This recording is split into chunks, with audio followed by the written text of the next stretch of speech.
Hello, everybody. Welcome to Untethered.tv. I'm your host and the founder, Rob Woodbridge. Of course, you can find me at Untethered.tv, or you can find me at Rob Woodbridge on Twitter. Reach out at untethered@gmail.com.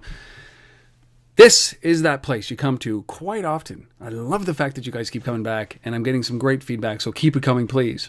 This is where you find the behind-the-scenes look at the guys and gals who are inventing mobile history. We're moving the needle forward in the mobile industry. This is an industry that didn't exist 5 years ago. Was an imagination.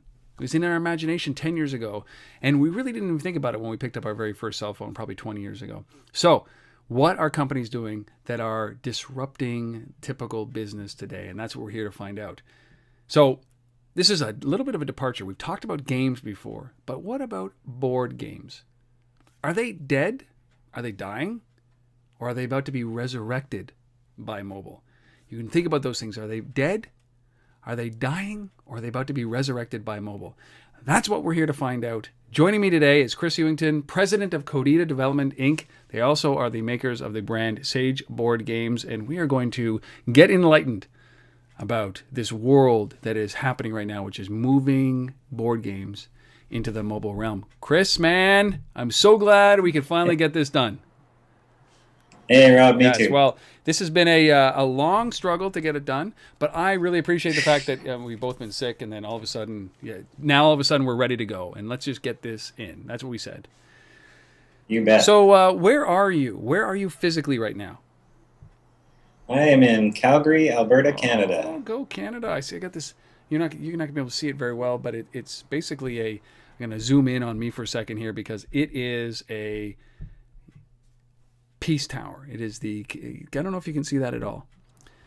For you guys who are not watching the video, I have got a new backdrop. I'm so excited. I live in Ottawa, and it's the capital of Canada, and I finally got a huge picture of Canada instead of some other foreign country. So Very Calgary, nice. Alberta.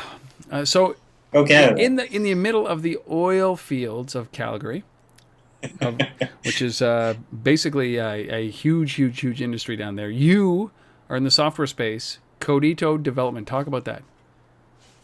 Sure. Well, yeah. I mean, that's the whole thing with mobile, right? Is your actual physical location has very little to do with anything, really. So yeah, Codita is a software company. We've been developing apps for iPhone for a few years now, and a couple of years ago, I had the brainwave of trying to explore the board game space. There was a couple of things that kind of instigated that, which we'll get into, I'm sure, shortly. But that's kind of where Sage was born. The brand name came out of just wanting something to be a little more to separate from existing apps that we had worked on before, and I like the Sage concept. And if you've seen our logo, it's the two thinkers playing over a device. So that kind of all tied in together. So when did you? So walk me through this, because it's always an interesting thing when you start as a software development house, right? So you were code for hire, basically, right? Yep. I mean, what was it that made you want to get into products like this? Or is it always the developer mentality that you say, we're in this now, we want to get into product. That's our eventual goal. That's what I hear quite a bit.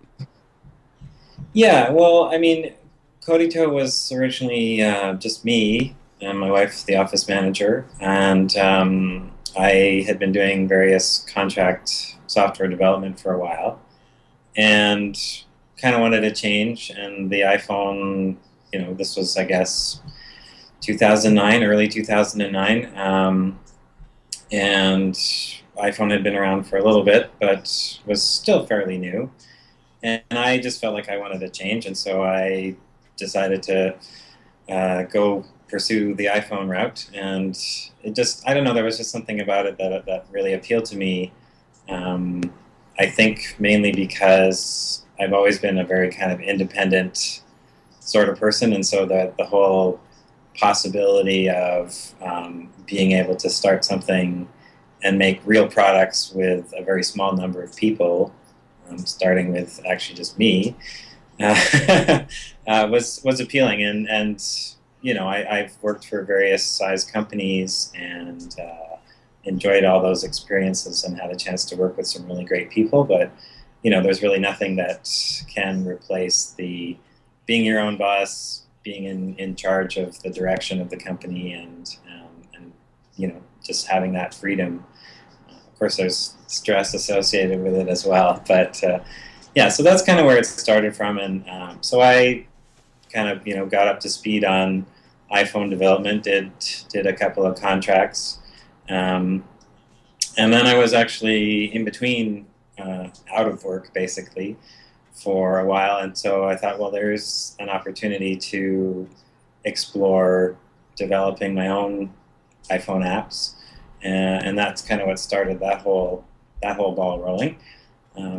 Did a couple of kids entertainment apps because I have small children, and then worked with a former colleague of mine on a little game.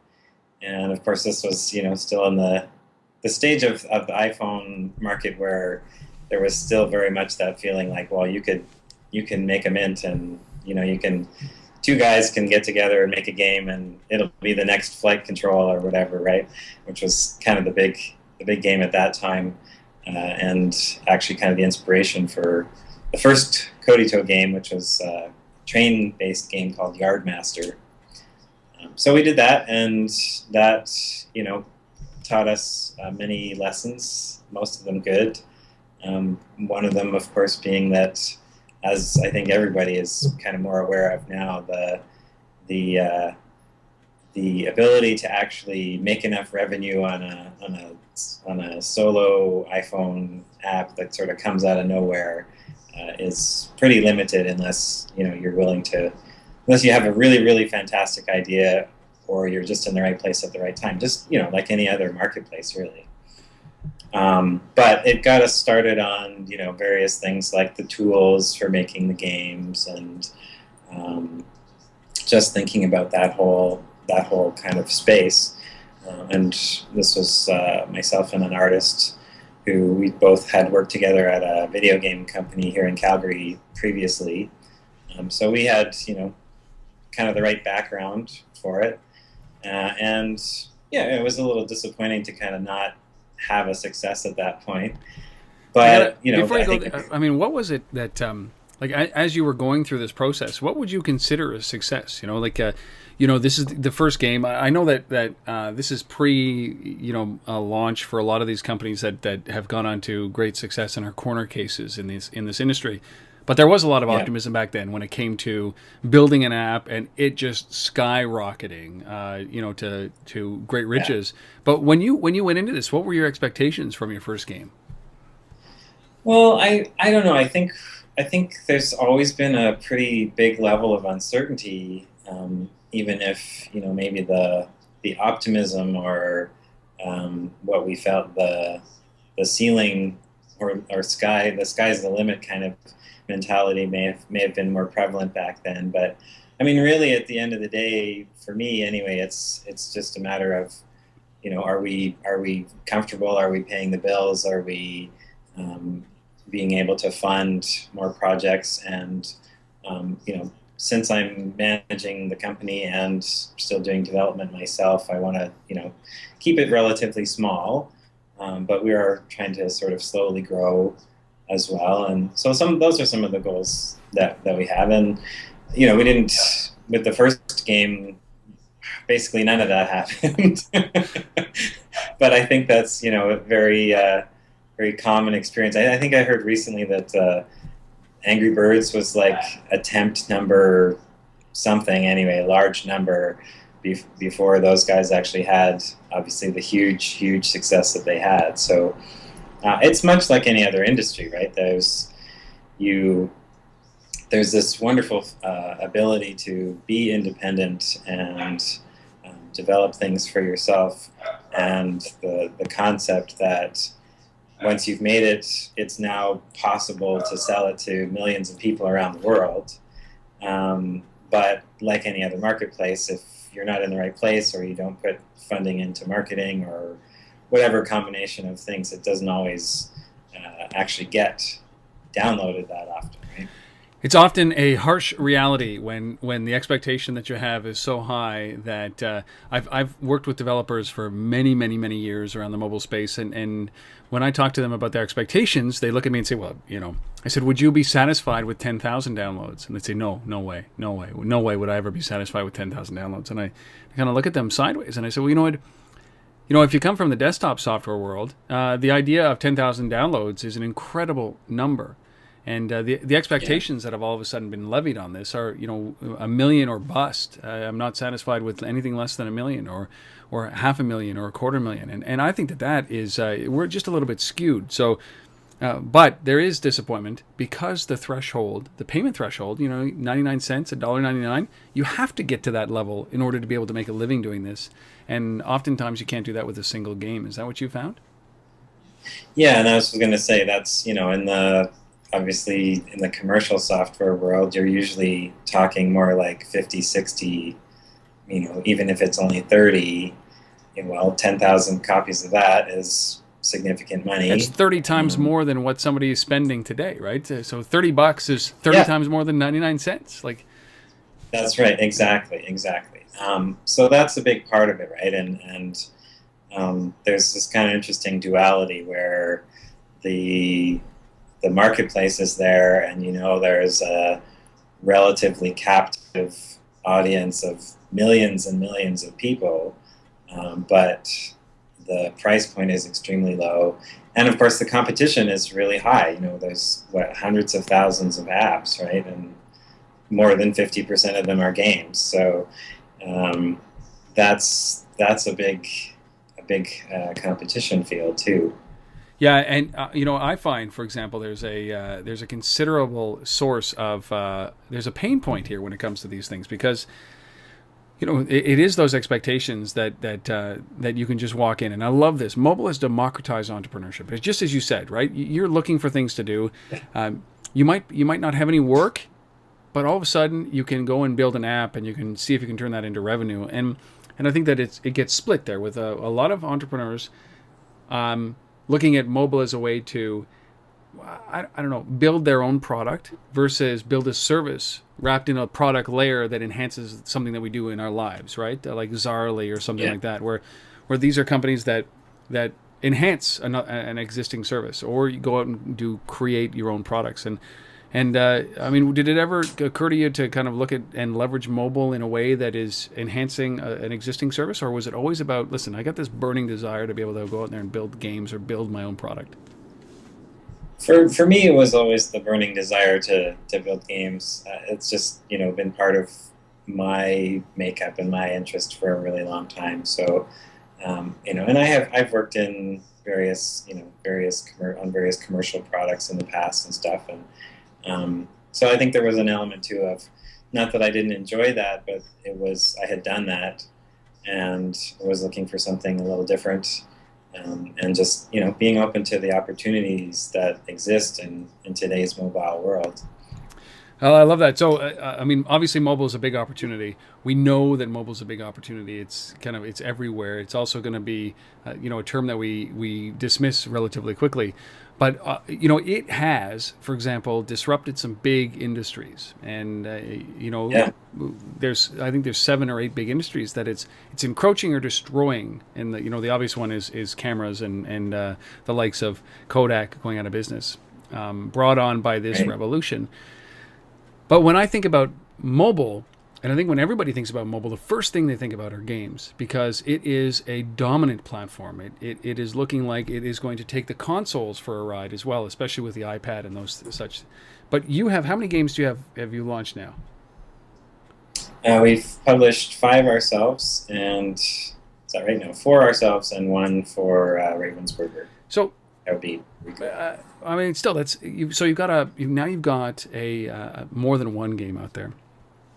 Yeah. But one of the areas that I look at, I mean, I love board games. For those of us who are of the age, and I am of the age, I'm 42 years old. I grew up playing Battleship. I grew up playing Monopoly, board games, right? And but now we walk past it we hurriedly walk past it in all the kids, in all the toy stores and everything like that. There's big walls of games everywhere, but we don't pay it much mind. We look at it as a nostalgic, with a nostalgic kind of pain, right? Like, I can play that online. It's much easier. I can play a game of Risk in 7 minutes on my iPad instead of, wasting an entire night. What was it about the board game industry that you looked at and said, hey, well, it's ripe for disruption. We're going to start to look at bringing board games, classic board games, onto the iPad? What was it about it? Well, it was a combination of things. One was the fact that I'm also a big board gamer myself, and I was aware that there's a very, very passionate, very strong, albeit possibly kind of niche community of board game players. Do you mean old? No, not necessarily. I've never really looked at the demographic, but I suppose maybe it's moving upwards. But it's the thing that I knew about it from my own personal experience and from being exposed to websites like Board Game Geek and those kinds of things. The community that exists is a reasonable size for a niche market and extremely, extremely passionate about it.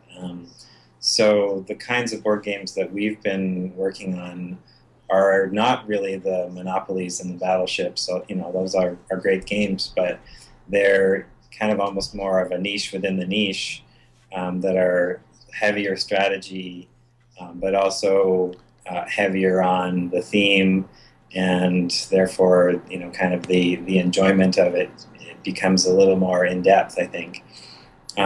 What really motivated it more than that in some ways, though, was the announcement that the iPad was coming out. That was right about it. That was basically one of the catalysts. I'd been noodling around with iPhone ideas in the board game space, but when the iPad came out, it was like, aha! This is a really a prime opportunity, because finally there was a mobile device that, while it's not really the size of a board game, more like a quarter of the size, it's big enough, and the display, we didn't really know what it was going to be like at the time, but the early kind of reports and such were that the display was going to be nice enough that you could put it down on a table and kind of simulate the experience of playing a board game. And so that was a huge catalyst. And we were obviously not alone in having that idea, but it was early enough that we were able to capitalize on it in terms of acquiring licenses for some of the big names, again, in this Euro board game space. And we're going to talk about the licenses in a second, because that's something that I'm very interested in talking about, as well as the holding on to the authenticity of the board game itself in this digital realm. And that comes in many forms. So we're going to talk about that in a second. But I'm very interested to try to understand this. Is that, can you make money transcribing these board games into the digital realm? Like, it is a niche, but is it a higher end niche? Instead of 99 cents, does it allow you to charge more? Are there other ways to monetize this, to turn this into revenue? Because ultimately that's what you want to do if you want to make a living doing what you're doing. So is there an opportunity there? Yeah, and I think it's a combination of there's a higher price point that will be tolerated by the market, but that really just ties back into, again, the fact that the market is a very passionate group of people, and generally people that own one of these Euro board games, I would wager anyway, they generally own much more than one, and sometimes it can be literally like hundreds. So before we do this, Chris, define Euro board game, so that sure. Just in case we. For sure, it refers mainly to the designers. There's a it's not really an official group or anything, but There are a number of board game designers based in the UK and Europe. Um, I would say the biggest ones are the UK and Germany, that have come out with many of these games, which have a similar kind of that combination again of really strong theming. So the what you're sort of pretending you're doing is quite detailed and thought out, and then that connects with fairly in-depth strategy. So there's quite a bit of replayability and enjoyment to be had from the experience of playing the game. Gotcha. So it's not like the classic board games that we're seeing, right? I mean that I walk by. It's not a distraction game. This is much more of a thinking game, right? As you said earlier, it's a strategy Yeah, game. that's So right. I've got to. So when you look at the revenue opportunities, you're already it's checkbox number one for me when I think.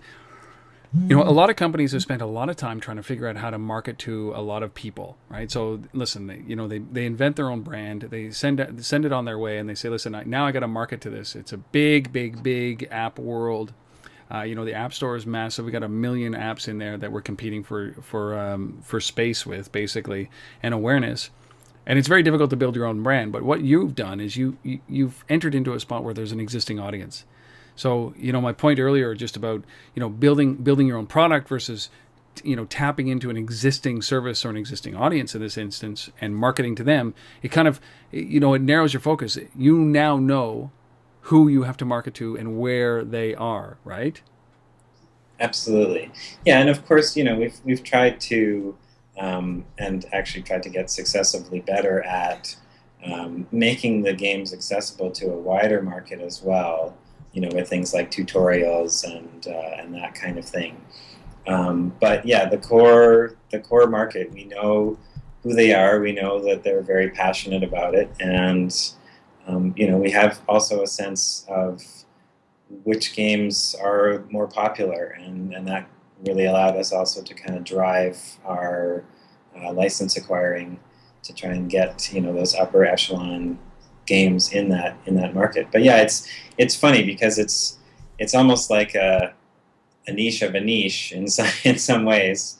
But again, the whole fact that these people, myself included, are so passionate about it, we had a suspicion anyway, and it seems to be proving pretty well that putting out multiple games and having multiple games in under our brand, it translates to more sales of each subsequent game, as people find out about us, and then find out, oh, we've also done this other game that I love too. So um, that being able to kind of target and focus, as you said, is extremely helpful. But it also, I think you'll hear me use the word passionate a lot, and because that's what keeps coming back to me all the time whenever I sit back and think about this is passion. I think on both sides of the spectrum, for the customers and for us, makes such a huge difference in terms of the potential success and the actual success of your products. Because if you have a group of passionate customers that you're targeting to, well, there's that much more likelihood that they're going to buy your products. And if you're passionate about what you're making, you put in the extra time, and you are, it really shows that we care about these board games, and we're not just kind of knocking them off and trying to make money. Well, it's very, very important that you hit the ground running, obviously, with a good product. So, um, when you launched your first, what was your first product that you put out there? It was a game called Medici, Medici. or Medici, depending on who you ask. Yes, and you have to get that right, don't you? Yeah, that's why I figured I'd say it both ways just to cover my That's bases. good because you have to get this right, and you have to remain true to the authenticity of the game. Don't how when you chose this genre of games, of board games, did you do it in hopes that it would make it easier to be able to do this? Yeah, absolutely. Because again, it's I think what people have learned is that it's really hard to come up with a completely original concept and actually have that connect with a wide audience. You're basically pulling things out of thin air, and even if you are a very creative person and you have a great idea, it's very hard to predict whether that is going to translate into sales, which, at the end of the day is going to determine whether you survive and can try again. But that's the key here, is that, just because you build it and you have an audience, it comes down to, were you ever worried at a point where you're putting this out, you're putting this effort into building recreating this board game when, everybody seems to be very satisfied with the board game, and maybe that they're hesitant to change from that experience on the board game to a digital aspect? Was that of concern? I would say, yeah, at first, and certainly before we had published our first game, there had been some other board game apps that had come out before that, so we kind of got a little bit of a taste from there, and BoardGameGeek.com has been a huge resource for us in so many ways. So we were able to, follow along there and see there was a reasonable amount of activity. And at the end of the day, you have to kind of take a leap of faith. And, I still every time we're launching a new product, there's still that feeling of, well, we think it's pretty good, and we know people like the original, and here it is, and let's see what happens. But I think we're feeling a lot more confident as time goes on that there is that core market, or possibly even an expanding market of people that are willing to pay for these games and to have them in a mobile version. How do you guys decide what game to build? My guess is that there's probably, as you said, there's more than one, there's more than 10, there's more than 100, more than 1,000. How do you decide which game is of interest to your users and which game you should be building? Sure, it's everything is a combination of factors, right? So there's obviously a personal interest. No, Chris, I just want I want a single answer. Right? I ask that question a lot. I say, how do you decide what to build? And okay, well, we take the layer of the, consumer demand, and then we look at the trends, and then we say what's going on in the world and the economy and the blah, blah. Somebody just give me an answer. It's like, Rob, it's really easy. I go to this website, I punch in my business, and it tells me what to do next. Does that not exist? Well, not exactly, but it's funny you should say that, because I've mentioned Board Game Geek a couple of times now. And they've been around for, I think, something like 12 years now. And they're sort of like certainly for our marketplace, they're the website to go to for all things board game, all different genres. This is BoardGameGeek.com? BoardGameGeek.com. Keep talking. Shout out to them. And that, they've done a really good job of creating this online community, and that community, again, here comes that word passionate again, because they care so much about them. The site, is in a lot of ways very user driven, and so there's there's a lot of content there and a lot of really useful information. Not the least of which is that they have a ranking system.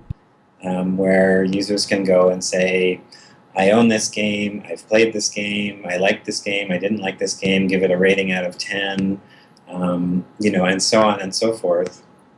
And that actually has been, aside from, after the fact, we leverage that website as a marketing sort of portal, and for lack of a better way of putting it, definitely a way of connecting to our customers. But that ranking system. Sorry, they don't charge for that. It looks like from the video that I'm pulling up, or the website that I'm pulling up here, it's basically a user-driven content website, isn't it? Yeah, that's right. And they do a fundraiser drive every year to help support them with operating costs and that. And So yeah, I and should do that that with has Untether. We should do like a yearly fundraiser, like Jerry's Kids, except it's like it's untether.tv, right? that's right, that's right. Well, Kickstarter is a huge phenomenon right now. So Yeah, it's yes. you go that. So that that gave us a starting point. It's not a simple answer, but or the one place to tell you exactly what to do, but it does really help a lot. And I guess the tongue in cheek other single answer is it's all about me and what I want. So Here's the truth. yeah, Here's the truth. It's, it's the driving force, right? No, I think the reality is that it's a combination of looking at those rankings and the popularity of board games, and there are much like other game industries, the board game industry has many awards that can be won. So you can look at those kinds of things. And then there's obviously the personal interest. So, if we have played one of these board games before and, really enjoyed it, that can play a factor. And then it's, from there, it basically boils down to, well, what can we actually get the rights for? Because that's obviously a showstopper. all right. Before we get into the licensing, I kind of want to summarize that because it's so very important. When we start to talk about building mobile applications, mobile games, something to that extent, you can go out and acquire licenses. And I ran a mobile game company for 4 years. We went out and got Breeders' Cup licenses. We were looking at NASCAR. We were looking at some movies, some Hollywood movies that we got the rights to build games around. And there's that way to do it, right? But it's leveraging an audience. And the other key, the thing that I'm getting from you, Chris, is very clearly is that look. Here's a ripe audience where you can go and you can mine this audience and find out what it is that they want, and if it matches up with your passion, go and build that they want and that satisfies you as well. But that's very important. When you're building something, is that if it's greenfield, fine. But when you're looking to get into a market, you want to try to find to penetrate that niche. You got to do your research. You got to have some kind of passion towards it. We say that quite a bit this episode, but I firmly believe that if you can't fake being a part of this community, can you? No, absolutely, and again, it really drives everything, because you have that if you have that feeling about it yourself, and you know that others share that feeling. It really just kind of drives everything forward. And I mean, it's interesting because in another way, there's a double-edged sword involved, of course, because we were also pretty aware from the very beginning, and certainly once the first app came out, a passionate community is great if they're happy with what you do, but they have high expectations, and if you don't quite meet them, they'll let you know it for sure. Well, what was the response from your first game? If you put out 4 games, what was your first response? What was their response? It was quite positive. We had some technical issues because it was our first game, and people were obviously not happy about whatever those were as they came up. But it's an interesting thing because all along the process, we've really learned to understand that, again, that passionateness, the passion that these people have means, they're going to just hammer you if you don't get something right or you make a mistake, no matter, in some cases, no matter how small. But the really interesting thing about it is that the community also has a really strong sense of camaraderie and support. I think largely because of the fact that these are obviously originally very collaborative games. You can't just sit down and play one by yourself, and even in most cases, a 2-player version of a game is just not as satisfying as 3, 4, 5, or however many you can play. And so it's been an interesting experience from that perspective too, because what we found is, sure, we make mistakes because that just happens in development. But if we are reasonably good, even just reasonably good about owning up to them and saying, yeah, we made a mistake there, we're working to fix it. People have been very forgiving and very supportive of that. And obviously, of course, we're trying to continually improve so that and build on what we have developed so far, so that each new game gets more and more solid and all that, the usual development talk. I can see you laughing. Well, I mean, it's so true. But when it's different when you're building your own product and you're coming out with something that people don't know what to expect, right? And you think of like Angry Birds, and you think of some any game that there was no precedence. So now you're being compared against a board game that people have played and people are passionate about, and I can see that. It's like all of a sudden it's like, well, that didn't look exactly the way that it was supposed to. So I always worry about that, getting into a market with expectations as well as getting into a market without expectations. Like there's got to be some kind of balance, and it would frighten me a little bit more knowing that there's a voracious appetite for a product that exists already, and then me coming in there with a digital offering and it letting them down. But it doesn't sound like that happened, and I think that there is a patience from somebody who participates in this, who believes in it and is making it better, versus somebody who's doing it for a revenue opportunity. But you said that every successive game that you've released, you've had uptake in all of your games. Is that true? Yeah, absolutely. Yeah, and that was kind of part of the plan, obviously, from the beginning as well, was to have a brand umbrella, as you will, and try to put various games under it and try to grow our following as each one comes out. So, what about this licensing thing, right? So, obviously, you don't own the rights, or I mean, you didn't own the rights to these games to do this. You got in probably early enough where you were able to go out and license these. Talk about that process, and then talk about the impact of this, because as you've gone 4 games and 5 games into this, obviously people are looking around. Like the guys over at Board Game Geek are looking and saying, hey, wait a second, you're using our data. I don't mean to point this out to Board Game Geek or anybody, but you're using our data to decide what games to build, to go and charge. Do you charge, before we get into it, what do you charge for the average game?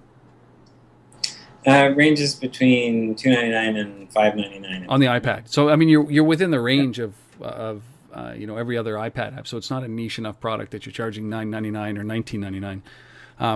No, that's but I bet you could, simply because there's a passionate group behind it. However, so talk about that, the licensing process, and then how that's changed as you've developed 4 and 5 games in. Are you worried about other companies coming in and bidding up that licensing cost? Not really. I think, again, it's a really big space. There are literally hundreds and over 1,000 of these, even just to look at the Euro board game niche within a niche. Yep. So I'm not too worried about that. And again, there's a very kind of open, cooperative environment here. And of course, the designers, of the printed board games, they're not just sitting around not designing more games. So there's always going to be more opportunity. So how do you go about licensing them? I mean, is it a challenge? It can be. I mean, it's much like probably the experience you had, where you have to find the right person to connect with. In other words, the person that actually owns the rights, which can be slightly complicated in the board game space, because there are designers and publishers, and in some cases the publishers are different for North America versus Europe, that kind of thing. But is this the first time? Is this the first time you've actually done this? Gone out and licensed stuff? Yeah. Yes. How did you learn how to? What was a good deal? Did you hire a lawyer? No, actually, to be honest, the start of it all was a designer named Dr. Rainer Knizia, who is a German designer, but he lives in England now. And he, I believe his background is actually in banking. and he has that, very kind of has that sense of being very much a businessman, and he's been very proactive about um, bringing his games to the mobile space in particular. And so we kind of got connected with him because it was very easy. He was obviously already out there and actively looking for developers in a very sort of public fashion, and had a few games come out already. And so, having made that connection with him, it was just an opportunity to get that first introduction and look at the license agreement that was kind of his standard way of doing things, and tailor it maybe a little bit for subsequent attempts to get licenses. So it's funny. It kind of feels like it's one of these experiences where we were in the right place at the right time, and various things, including the licensing side of it, just sort of fell into place almost. I mean, obviously that oversimplifies it. We've done a lot of work to get in touch with people, and in some cases convince them to license the rights to us. But at the same time, it was also it just kind of happened like it was meant to be in a lot of ways too. I love that, because as a first time entrepreneur, right? Like, and you're going through this and first time building your own products, you kind of want to sign anything. Because, you talked about it very early on in this episode where it's like, you take the good with the bad at being an entrepreneur. You take the good, the freedom, all those things that people, I don't know, they look up at and say, oh, you're so lucky, you're running your own business, you get to do all this stuff. But that's just what they see, because the 90% that they don't see is the fear, right? I've described being an entrepreneur as going 1,000 miles an hour, 1 inch off the ground, right? Any wobble and you're done, right? So you don't see that. So you're looking for any sign, like, do I just go and get a job? Am I just like, come on, do I just go and do this? And then kind of like the sky parts, the path appears, the sun appears, and somebody hands you this, and you think, okay, that, my friend, is a sign. I have to follow this now. I feel a little bit more comfortable. If it had been difficult, do you think that you would have had that same kind of optimism? If you would, you're stuck in litigation for licensing for all these, instead of launching games, how long do you think you would have lasted? Not very long. No, absolutely. It's got to make money. Well, you have to live, right? You have to put food on the table and keep a roof over your head. So, and again, we feel very fortunate that it seemed like we really were just in the right place at the right time. And when we approached a lot of people, this would have been, I guess, early 2010. A lot of people had thought about mobile, and it was kind of coming onto their radar, but they hadn't really done anything about it yet or been approached by anybody yet. So it was really just, I guess, the story of our success is just that fortune and getting started. And then it sort of, again, the ball starts rolling, and funny little things like when we would get a license and have it signed, and it was already inked and set in stone, so to speak, I would go and post to our Facebook page, which at that point was basically friends and family that were following us, and say, hey, we got the license for this other game, and here's roughly when we think it'll be out, and those kinds of things. And it was, again, almost more of just to communicate that to people who knew already what we were doing. But then somebody from Board Game Geek, somebody stumbled across that, and basically was like we got this huge buzz for free on Board Game Geek, because somebody came across this and was like, oh my goodness, look at all these licenses that they've got. Yeah, I see. So just one thing after another kind of led us to be where we are now. With the comfort level. So that's right. Okay, yeah. You look at this. It's oldest, in my generation, the oldest form of family entertainment. Saturday night board game, family night. You take that. You're taking a specific genre of game, and you're bringing it to the mobile play.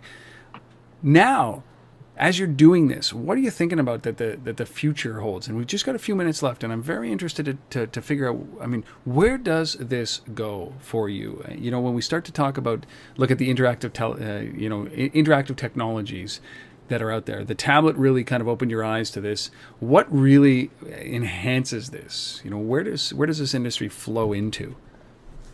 For sure. Well, I mean, there's a few things. One is I think you talked a little bit earlier about, is this going to kill traditional board games? And certainly the experience that we've had so far is absolutely not, because it's more about what's the entertainment experience that you want to have. And of course, it's great that we live in a time where you have more choice in that regard, but there's always going to be people that, for whatever combination of reasons, they want to sit down with the family or with the friends and actually play the physical version of these games. But obviously the mobile versions, it's a huge leap forward and a huge opportunity for these games as well to find a new audience potentially, and also to allow people that are already interested in these kind of games to check out and try another game that maybe that somebody they know owns or they've seen in the game store or whatever, and they wanted to try it, and so they can go and get the mobile version and check it out for $5 rather than $50 at the store or whatever. And then in terms of where it's going to go from there, I think there'll be some combination certainly of basically more of the same. And I think what's interesting too is there's a lot of technology and research and development going on into the whole interactiveness of the mobile space, right? And putting touchscreens on everything from refrigerators to cars and that. And certainly, I don't think you're going to be playing a board game on your refrigerator, but it's that path of technology. To me, I'm excited about things like, well, who's going to be the first company to come out with a larger tablet that maybe is that much closer to the footprint of an actual board game. Do you see that happening where somebody's going to come out with like the I don't know. I can only think about this as that all-in-one board game where you can play mahjong and checkers and chess, and it's got the there's 9 games in one. Do you think that there's going to be a point in time where people are going to look at this and say, we should have a tablet that is, or some kind of computing device that is large enough that is really targeted or tailored toward the gaming industry or the board game industry? Do you think that happens? It's hard to say. I would guess probably it won't. It certainly wouldn't start there, because again, it's a very niche market. Unless there was somebody, say one of the big publishers like a Ravensburger or somebody like that who wanted to go that route. But again, I don't really see that happening because they generally have their business model already. There's an opportunity there maybe for some other entrepreneur, but I think it'll be more likely the case that that larger size tablets or some other kind of surface or device will be developed as part of the overall technological development rather than specifically for board games. Maybe you want to be able to access various things from your dining table. I don't know, and that could open the door, obviously, for a board game, for board games to come into that. But I very much doubt if there's really enough money and interest. Even though it is a billion-dollar industry when you look at the printed board games, I don't see anybody really taking that leap of faith just for board games. I mean, it'd be nice, but I don't see that happening. Is this an industry, like from a traditional board game stance? Is this an industry that's in decline? Or is it actually moving? Is it stationary? Because it is a huge industry.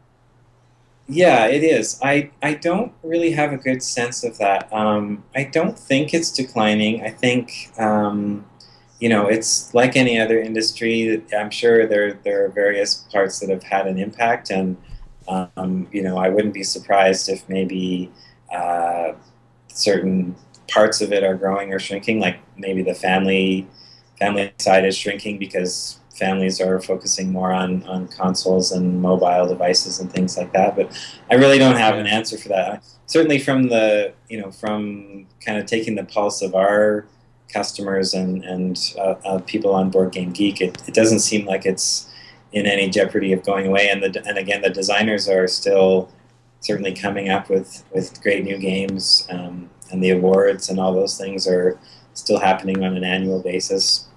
So I think it's definitely, again, one more time, it comes back to that word passion. I think that helps drive something forward and keep it alive. I ask that just simply because of the fact that I look at Hasbro licensing the title Battleship to obviously a movie that has nothing to do with that game, right? It's about aliens, electronic or robot aliens attacking the world, which is really not what the game is. So I wonder if this is a last ditch effort to monetize the brands that have been built over these years, the games that we know of right now, and then I see.